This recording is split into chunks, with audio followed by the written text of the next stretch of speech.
There's a lot of land in New Jersey. Land is expensive in New Jersey. There are a lot of farmers or wannabe farmers who don't have access. When they lease a farm, they may not be able to lease it for more than 1 year. The number one problem in growing new farmers in New Jersey is farmland access. If I'm going to put love into this land and really work on restoring the soil, I need to know that the payback, which is going to take years, is going to be something I'm going to be benefiting from. So, if you're working on turning a bare piece of ground into a hoop house with really good quality soil organically, that's going to take a while. A long-term lease is absolutely essential to anybody who's going to be farming.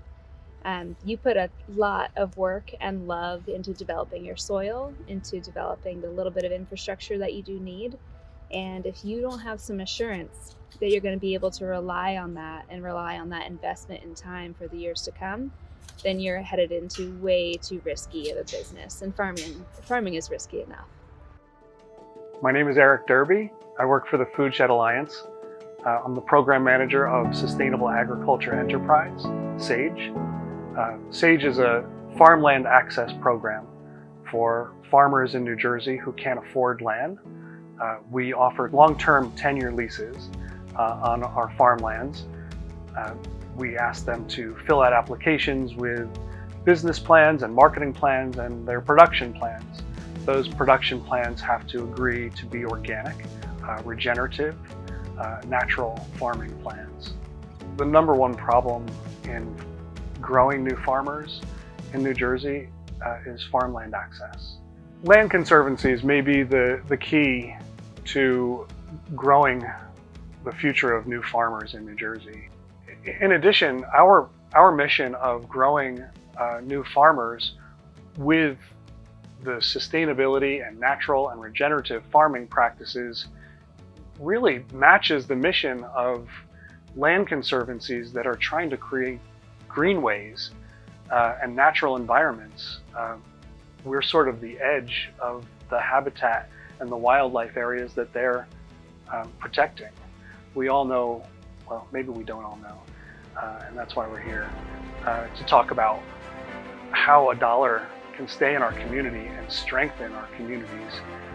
When we buy from a corporation selling food that was shipped from across the country or even another country, that dollar is going out of our community and into a corporation's hands that's supporting non-sustainable agriculture.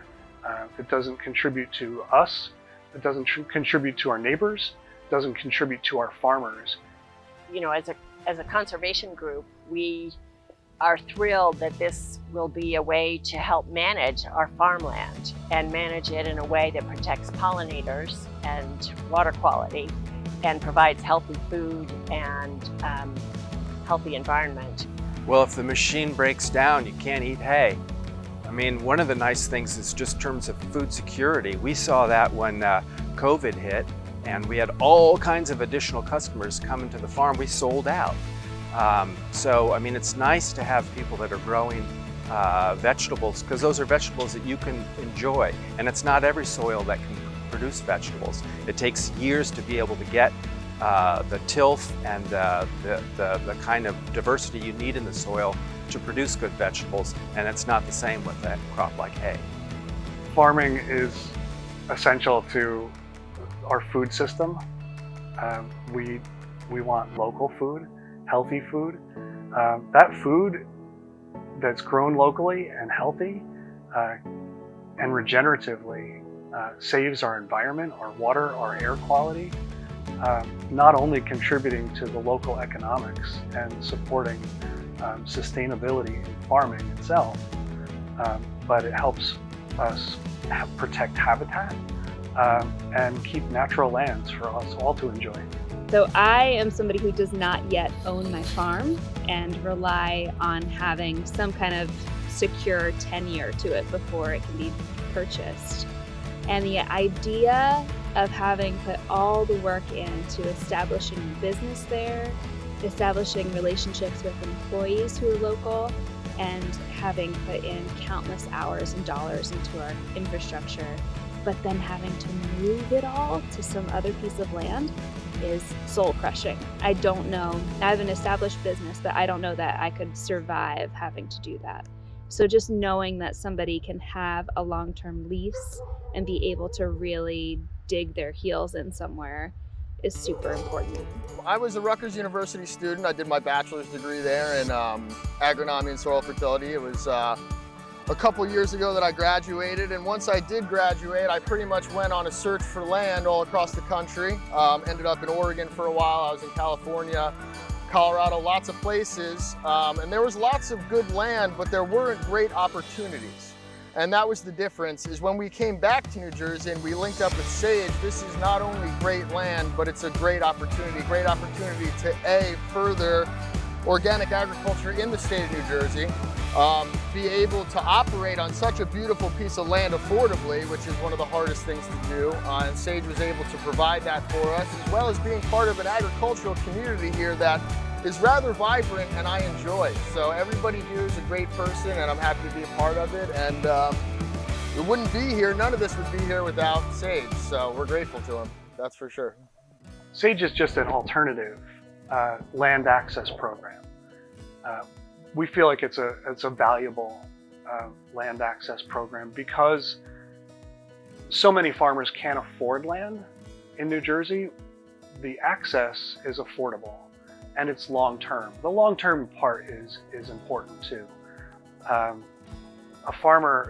So many farmers in New Jersey have access to land where they can practice what they want, but usually those are a handshake with a private landowner. They may be a lease with a conservancy, a land conservancy, but when we plug in the program of a SAgE or a natural farming program, it allows that long-term access, the regenerative practices that help our soils. It allows a farmer to say, I'm going to invest the time to do this right. Not feeling like they have a handshake and they've got to accomplish something in a year or 2 years, but they have a 10-year lease that's renewable and allows them to say, I'm going to invest in my farm, I'm going to invest in my business, I'm going to invest in my infrastructure, and I'm going to do this the right way. We don't grow this program without strategic partnerships. Partnerships like NOFA, New Jersey Conservation Foundation, the Nature Conservancy, the Ridge and Valley Conservancy. There are other partners out there that believe in what we do. We can't do this alone. We can only do it as an organization that works with other organizations that have like-minded missions. If you're interested in more information about the SAgE program, you can visit our website, foodshedalliance.org/SAgE.